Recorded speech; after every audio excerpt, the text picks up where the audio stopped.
Uma coisa também legal que eu acho que depois do ouro, eu concordo que o Bitcoin supriu essa necessidade como moeda e está suprindo ao longo do tempo. Mas a gente pulou uma shitcoin gigante ali que existe, que é essas moedas de governos. Me conta um pouco o que você acha desse moeda de governo que a gente vê hoje São como Fiat, né? Que a gente a chama de Fiat. Fiat. Exato. Moeda fiduciária, né? Eu Isso. pulei porque senão a história ia ficar muito longa. É bom que você traz e a gente conta uma outra história em cima do Fiat. Show. Show. Então, o Fiat é muito interessante porque é o seguinte, vamos pegar lá a evolução do ouro, né? Então, o ouro, no começo, era um material bruto, e depois o ouro foi sendo dominado e foi sendo cunhado moeda, né? De fato, de ouro. Aí a moeda de ouro vai diminuindo e tal, para poder, né, fazer uma moeda mais barata e tal. Enfim, e o desdobramento dessa evolução do dinheiro como ouro foi a percepção, ao longo do tempo, dos impérios, de quanto que o dinheiro era importante. Então, é muito legal estudar a história do ponto de vista econômico, que você vai ver como que os impérios cresceram, tomaram força e entraram em decadência muito em função do dinheiro. O império que confiscava muito ouro nas suas conquistas e tinha muito dinheiro dentro de casa, era um império que conseguia pagar muitos mercenários e conseguia se manter forte, conseguia manter a sua defesa forte, né? Aos poucos, essa ganância ia tomando parte da civilização e as pessoas iam gastando mais do que podia para poder se proteger. E aí o que acontecia? Rapidamente chegava a inflação, e a inflação é, de fato, o vilão maior de todos os impérios, porque na hora que ele começa a perder o poder sobre o dinheiro, esse império começa a ruir, porque as pessoas começam a ficar com fome, a fome começa a dar revolta da população e esse império começa a se enfraquecer. Então, a gente vai começar a entender o dinheiro como a essência da força de um povo, da força, né, de uma organização, da Só força de uma uma civilização. pergunta. O que é inflação? Conta um pouco pra gente mais simplificado assim o que é inflação. Então, aí eu vou chegar na inflação na hora que eu terminar de explicar lá a moeda do Fiat que você Show. perguntou. Logo em seguida, a gente vai falar sobre inflação.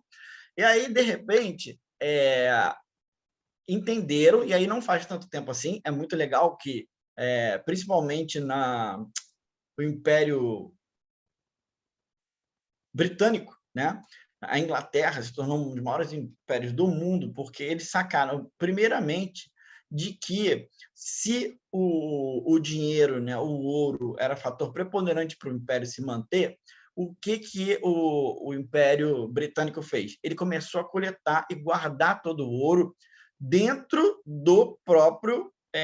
da própria casa do imperador, e não mais permitir que as pessoas tinham ouro por aí, né? Ele mandou recolher o ouro e falou assim: agora eu tenho um banco, que se virou um banco central, que vai guardar todo o ouro, porque isso aqui é a coisa mais preciosa do nosso império. E assim ele ficou como provavelmente uma das civilizações mais poderosas aí da história era do Império Britânico. Quem fez isso, por curiosidade, foi Isaac Newton, que é um dos maiores físicos, né, conhecidos aí. Ele era da Casa da Moeda e ele entendeu as propriedades do ouro e viu o quanto o ouro era importante e mandou fazer essa recolhida. Aí, o que ele fez? O que ele criou? Na hora que ele recolheu o ouro, ele entendeu o seguinte: agora as pessoas não vão ter mais dinheiro. Como é que vai funcionar isso? Não. Então, vou fazer o seguinte: a gente recolhe o ouro para a casa principal, né, que é o Banco Central, e agora a gente vai emitir para as pessoas contratos com promessas, com direitos ao ouro. Então, as pessoas, em vez de possuir o ouro, elas iam possuir o que a gente chama de fiat, que é o papel moeda, que nada mais é do que uma promissória, um contrato que te dá direito a tanto de ouro. E isso é que começou a circular na economia. As pessoas não tinham mais o ouro, mas elas tinham um contrato de confiança com o Estado, que a gente chama hoje, né? Com o governo, com o império que tinha naquele momento.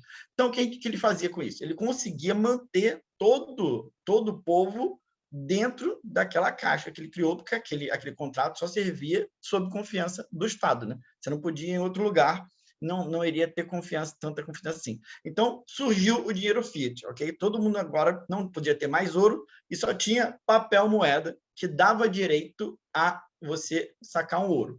Mas como você dá direito você criar um mercado secundário, porque eu posso pegar esse papel, que é um contrato que lhe dá direito ao ouro, e passar para você como troca, também como uma mercadoria, porque você pode pegar o meu papel e sacar o ouro lá. Então, olha só que interessante. Ele criou uma segunda camada na economia, uma segunda camada de confiança, que ele criou um dinheiro psicológico. Por quê? As pessoas confiavam que aquele papel ali valia alguma coisa, e a troca começou a funcionar normalmente, sem o ouro, né? Então, foi uma ideia brilhante aí que manteve a Inglaterra muito na frente dos outros países. Aí, depois ele descobriu que se ele era dono do contrato, ele podia emitir mais papel. Ele era dono da emissão do papel, porque o ouro você tem que ir na natureza, você tem que gastar uma energia, como você falou lá do Bitcoin e tal, para poder extrair ouro, e ali tem um valor. Mas, como agora é uma questão só baseada em confiança, ele podia emitir novos contratos, né?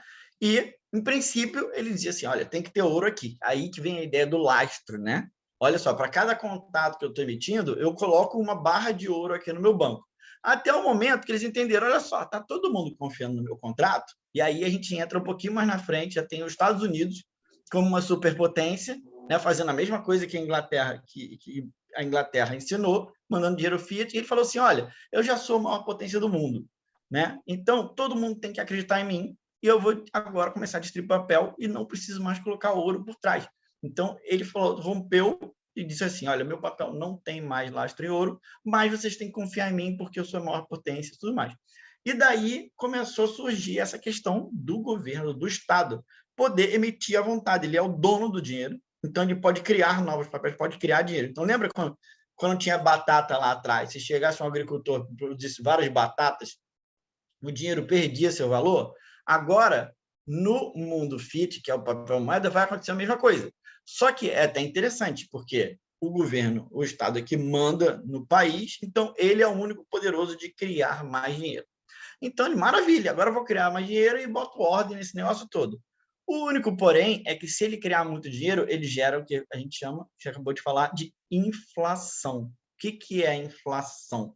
É excesso de dinheiro no mercado, ou seja, o próprio dinheiro, quando você tem muito dinheiro, ele começa a perder dinheiro, ele começa a perder valor. Porque acontece? Se todo mundo tiver rico, todo mundo pode comprar o quanto quiser da mercadoria. Só que a mercadoria não vai ter para todo mundo. Então, vai ser quem tem mais dinheiro que vai levar a mercadoria. Então, se cada um tiver um papel moeda, ok. Se uma pessoa tiver 5 papéis moedas, ela vai levar porque ela vai colocar mais dinheiro. Então, o preço dos produtos do mercado vai ser o que a gente chama de inflacionado. Ele vai subir de preço porque todo mundo tem dinheiro.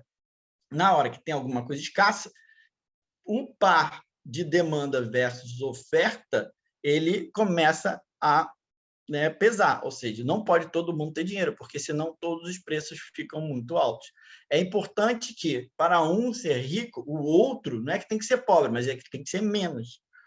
Tem que ter menos para que você tenha um valor adicional aqui. Não existe dinheiro ilimitado. Dinheiro ilimitado é a mesma coisa que valor zero.